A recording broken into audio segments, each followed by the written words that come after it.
నమస్తే, this is Gourya. Welcome to our channel. ఈ రోజు మనతో పాటు సీనియర్ పొలిటికల్ అనలిస్ట్ కృష్ణకుమారి గారు ఉన్నారు. వారితో మాట్లాడారు. నమస్తే మ్యామ్. నమస్తే. మ్యామ్, సారీ చెప్తేనే గానీ పవన్ కళ్యాణ్ గారిని సినిమాలు చెయ్యనివ్వము, సినిమాలు ఆప్షన్ ఇవ్వము అని చెప్పేసి కోమటిరెడ్డి గారు అనడం జరిగింది. అయితే ఇది బీఆర్ఎస్ ఫస్ట్ దీనికి ఆర్జం పోసింది అని అంటూ ఉన్నారు. ఎందుకనంటే కోనసీమ కొబ్బరికాయలకి తెలంగాణ దిష్టి తగిలింది అని చెప్పేసి ఒక క్యాప్షన్ ని వాడుతా ఉన్నారు. సో మీరేమంటారు? ఇది ఈజ్ ఇట్ వర్కౌట్ ఆర్? ఒకటండి, చాలా జనాంతికంగా మాట్లాడే మాటలు అవి. చాలా మామూలుగా మాట్లాడతారు. ఏదన్నా వంట చెడిపోయింది అనుకోండి, ఆ పోయినసారి వాళ్ళు ఎవరు చాలా బాగుంది అన్నారు, అందుకే ఇలా అయ్యింది అంటారు. పంటల విషయంలో ఎక్కువగా మాట్లాడతారు. బాగా వచ్చింది పంట అనుకుంటే ఎవరి దిష్టి పడిందో, ఎవరి కళ్ళు పడ్డాయో, గాలివాన వచ్చింది అని మాట్లాడతారు. అలాగే ఎవరన్నా ఒక అమ్మాయి బాగా మంచిగా తయారైన తర్వాత ఇమ్మీడియట్ గా ఏదైనా జ్వరం కానీ ఏదైనా వచ్చింది అనుకోండి, ఏ దిష్టి కళ్ళు పడ్డాయో అంటారు. చాలా మామూలుగా మాట్లాడే మాటల్ని తీసుకొని వీళ్ళు రాజకీయం చేయటం అనేది మట్టుకు చాలా చాలా దారుణమైన విషయం. ఇప్పుడు టిఆర్ఎస్ ఆర్ బిఆర్ఎస్ వాళ్ళకి ఏమీ టాపిక్స్ దొరకట్లా. నిన్న మొన్నటి దాకా ఏమేం మాట్లాడారు వాళ్ళు?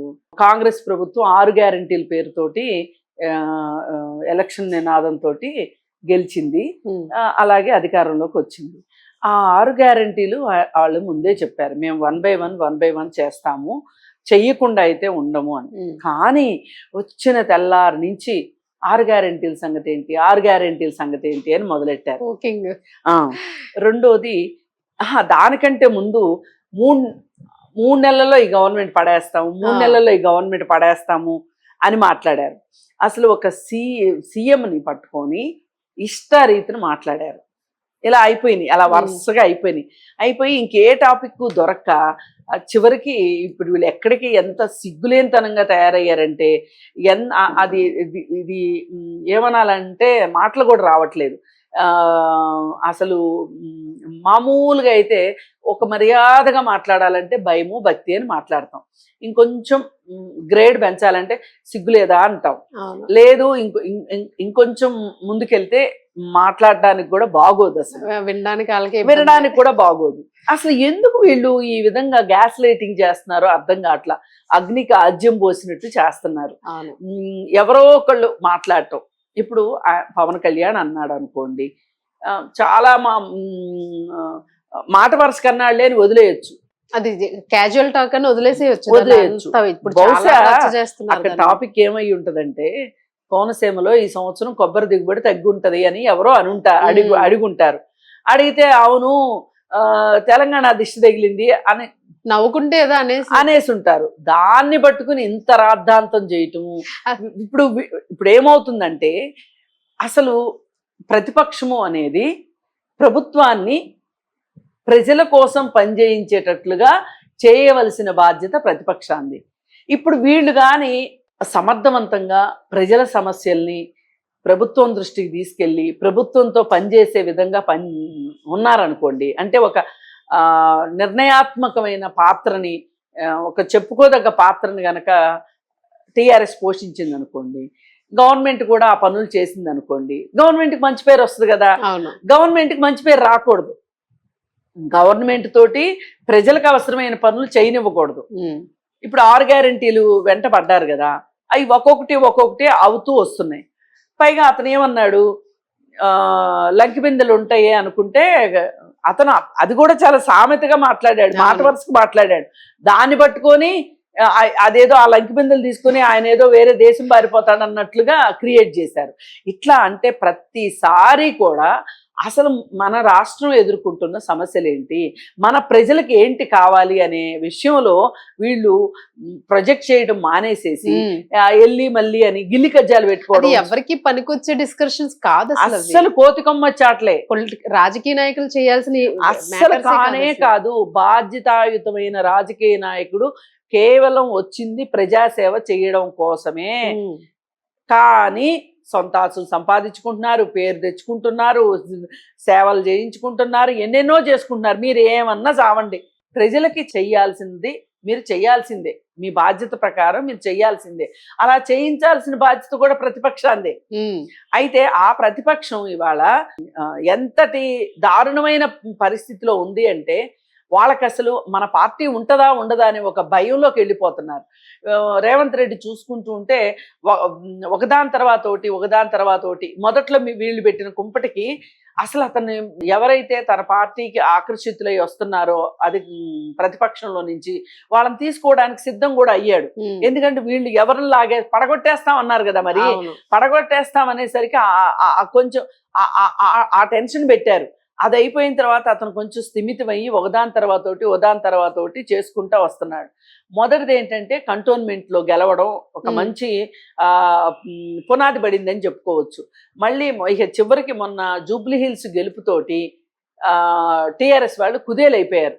వాళ్ళకి ఏం దిక్కుతోచని పరిస్థితిలోకి వెళ్ళిపోయారు. వాళ్ళు పూర్తి ఆత్మరక్షణలో పడిపోయి ఇప్పుడు ఎలా వీళ్ళని అధికార పక్షాన్ని ఏడిపించాలంటే ఎలా?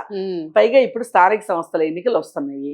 ఈ ఎన్నికల్లో ఈ తెలంగాణ ఒక సెంటిమెంట్ ని రగల్చాలని చూస్తున్నారు. ఆ మధ్య కూడా కేసీఆర్ వీళ్ళందరూ కూడా కేటీఆర్ వీళ్ళు ఒక తెలంగాణ సున్నితమైన అంశాన్ని బయటికి తీసుకురావాలని ప్రయత్నం చేశారు. కానీ ఏం చేస్తున్నా సరే రేవంత్ రెడ్డి కాస్త వాళ్ళని బాగా అణగదొక్కుతానే ఉన్నాడు. ఆయన ఇప్పుడు ఈ సందర్భంలో ఈ కొబ్బరికాయల విషయము జగదీశ్వర్ రెడ్డి మొదలెట్టాడు. ఇప్పుడు ఈ జగదీశ్వర్ రెడ్డి మాట్లాడిన తర్వాత అధికార పక్షం వాళ్ళు మాట్లాడలేదు అనుకోండి, ఇదిగో చూడండి వీళ్ళు ఆంధ్ర వాళ్ళకి తొత్తులు, ఆంధ్ర వాళ్ళకి తొత్తులు ఇంపాక్ట్ బాగా పడిపోయింది, బాగా రుదుతా ఉన్నారు అంటా ఉన్నారు. దాని నుంచి బయట పడుతున్నారు. వీళ్ళు కూడా ఏమి ఊరుకోవట్లా. వీళ్ళు ఏమంటున్నారు, మీరు ఆంధ్ర కాంట్రాక్టర్లకే ఇచ్చారు కదా, అంతకుముందు మీరు ఆంధ్ర వాళ్ళని తిట్టిన మీరు ఆంధ్ర వాళ్ళకే ఇస్తున్నారు కదా, కాంట్రాక్టులు ఇచ్చారు కదా, మీరు గత 10 ఏళ్లలో ఆంధ్ర కాంట్రాక్టర్లకి కదా మీరు ఇచ్చింది అని చెప్పి వీళ్ళు కూడా బాగానే బాణానికి ప్రతిబాణం వేస్తున్నారు. ఇప్పుడు ఈ సందర్భంలో మాట్లాడలేదు అనుకోండి, చూడండి పవన్ కళ్యాణ్ అంటే కూడా ఏమి, పైగా ఇంకొకటి ఏంటి, ప్రతి దానికి చంద్రబాబు నాయుడు శిష్యుడు, చంద్రబాబు నాయుడు శిష్యుడు. ఆయన ఒకసారి అనేసాడు, అవును నేను ఆయన శిష్యుడిని, అయితే మీకేంటి బాధ అని అడిగాడు. చాలా అసలు నిజంగా ఇంకొక ముఖ్యమంత్రి అయ్యి ఉంటే గనక రేవంత్ రెడ్డి కాకుండా అసలు వీళ్ళు వేసే వేషాలకి చాలా కష్టమయ్యేది. వీళ్ళు పెట్టుకుంటున్న గిల్లికజ్జాలకు కావచ్చు, వీళ్ళు వేస్తున్న పగటి వేషాలకు కావచ్చు, వీళ్ళు రెచ్చగొట్టడం అన్నమాట అన్నీ చేస్తున్నారు. సరే ఇది అయిపోయింది కదా. సరే ఇది ఒక పక్క జగదీశ్వర్ రెడ్డి మాట్లాడటం, జగదీశ్వర్ రెడ్డి మాట్లాడినాడు కాబట్టి దరిమిల కోమటిరెడ్డి వెంకటరెడ్డి గారు వీళ్ళందరూ మాట్లాడటము, ఇదంతా ఏంటి అంటే స్పందనకి ప్రతిస్పందన లాగా తయారైపోయింది. అంటే వాళ్ళ ట్యూన్స్ కి వీళ్ళు డాన్సులు వేస్తున్నారు. అసలు ఫస్ట్ చేయాల్సింది ఏంటి అంటే టిఆర్ఎస్ వాళ్ళ ట్యూన్స్ కి కాంగ్రెస్ వాళ్ళు డాన్స్ వేయడం ఆపాలి. అసలు మాట్లాడుకుంటారు 2 రోజులు, మాట్లాడుకోనివ్వండి. అసలేని మాటలు మాట్లాడితే ఇప్పుడు అదేమన్నా తెలంగాణ ప్రజలకు పనికొచ్చే విషయమా? వాయించాల గిటార్ తెగాలి తప్ప వీళ్ళు స్పందించకుండా ఉండుంటే సరిపోయేది కదా. సరే అయిపోయింది. ఇప్పుడు వీళ్ళు ఏమంటున్నారు, ఇంకో అడుగు ముందుకేసి పవన్ కళ్యాణ్ సినిమాలు ఆడనివ్వము అంటున్నారు. సారీ చెప్పకపోతే గనక పవన్ కళ్యాణ్ సినిమాలు ఆడనివ్వము అంటున్నారు. ఈ సెగ పవన్ కళ్యాణ్ ఖచ్చితంగా తగలాల్సిందే. ఎందుకంటే పోయినసారి ఎలక్షన్స్ టైంలో అల్లు అర్జున్ ఒక వైసీపీ నాయకుడి ఇంటికి వెళ్ళాడని, ఫ్రెండ్ కాబట్టి వెళ్ళినందుకు గాను ఎంత రాద్ధాంతం చేశాడో నాగబాబు అందరికీ తెలుసు. నాగబాబు ఒక పెద్ద గ్యాస్ లైటరు ఆ పార్టీలో. అసలు ఆయన పనే అది, ఆయన అసలు రెండో పని లేదు ఆయనకి. అయితే ఆయన మాట్లాడాడు కదా, మాట్లాడిన దానివల్ల మనోడెవడో పరాయోడెవడో తేలిపోయింది అని ఒక స్టేట్మెంట్ పారేసేసరికి ఇంక జనాలు అభిమానులు అసలు అల్లు అర్జున్ సినిమా ఆడనేమో అని మొదలెట్టారు. అప్పుడు వాళ్ళకి ఏం నొప్పి తెలియదు, పవన్ కళ్యాణ్కి కానీ నాగబాబుకి కానీ ఆ నొప్పి ఏమీ తెలియలే. ఇప్పుడు పవన్ కళ్యాణ్ సినిమా ఆడనేమో అన్నారు అనుకోండి, అప్పుడు తెలిసి వస్తుంది వాళ్ళకి ఆ సెగ. అంటే అది కరెక్ట్ అని కాదు నా ఉద్దేశం సుమా, వీళ్ళకి తెలిసి వస్తుంది. అసలు విషయం ఏంటంటే అసలు ఒక సినిమా ఆడలేదనుకోండి, సినిమాను ఆడనివ్వలేదనుకోండి, హీరోకి ఏం పోద్ది? అంతే మరి, హీరోకి ఏమవుతుంది? నిర్మాతకి నష్టం. నిర్మాత Okay. బాగుంటేనే ఇంకో 2 సినిమాలు తీస్తారు, అవును. ఇంకో 2 సినిమాలు వస్తేనే కార్మికులందరికీ పని దొరుకుతుంది, థియేటర్లోకి నష్టం, థియేటర్లో సినిమా వాళ్ళకి ఇండస్ట్రీ అది. పోయేదే ఉండదు. అదేదో ఆ, ఒక చెట్టు కింద కూర్చొని శనక్కాయలు అమ్ముకున్నంత ఈజీ కాదు సినిమా అంటే. అవును. ఒక సినిమా ఇండస్ట్రీ మీద కొన్ని లక్షల మంది ఆధారపడి ఉంటారు. మనకి చూడడానికి ఒక నిర్మాత, ఒక డైరెక్టర్, ఒక హీరో, హీరోయినే కనిపిస్తారేమో, కాదు. ఉమ్, ఆ ఇండస్ట్రీని నమ్ముకుని లక్షల మంది ఉపాధి పొందుతూ ఉంటారు. అవును. మరి అలాంటప్పుడు ఎక్కువ సినిమాలు వస్తేనే, ఎక్కువ సినిమాలు తీస్తేనే, ఎక్కువ సినిమాలు రిలీజ్ అయితేనే అందరికి పని దొరుకుతుంది. పని దొరుకుతుంది, ఆర్థిక పరంగా కూడా అదే అది మరి, ఒక రకమైన help. ఆర్థిక పరంగా, ప్రభుత్వానికి కూడా ఆర్థిక పరంగా నష్టపోయేది ఇప్పుడు ఎవరు? హీరోకి ఏమవుద్దండి, అవసరమైతే ఈ పాటికే సంపాదించేసుకుని డబ్బులతో వాళ్ళు వ్యాపారాలు చేసుకుంటారు. అది ఇది కాదంటే అమెరికా వెళ్ళి సెటిల్ అవుతారు. ఇప్పుడు మంచు విష్ణు ఉన్నాడు, దుబాయ్లో సెటిల్ అయ్యాడు. ఆయన మా ప్రెసిడెంట్ నన్ను కూడా మర్చిపోయి దుబాయ్లో కూర్చున్నాడు ఆయన. ఇక్కడ మా గురించి ఏం జరిగినా కానీ ఆయనకి ఏం పట్టదు, అంతే కదా. అంతే అంతే. అందుకని ఏంటంటే ఏది ఏమైనా సరే ఈ ప్రతిపక్షాలు ఒక మంచి అంశం మీద, ప్రజలకు అవసరమైన అంశం మీద మాట్లాడితేనే సమాధానం చెప్పాల్సిందే తప్పితే వాళ్ళు అడిగిన ప్రతిదానికి సమాధానం చెప్తుంటే ఈ 5 సంవత్సరాలు వాళ్ళు అడిగే పనికిమాలిన ప్రశ్నలకి పనికిమాలిన సమాధానాలు చెప్పడానికి సరిపోతుంది తప్పితే ఇదంతా కాలయాపన తప్పితే వేరే ఏమీ ఉండదు, ఏమీ ఉపయోగం ఉండదు. ముఖ్యంగా ప్రజలకి జీరో. అంతే.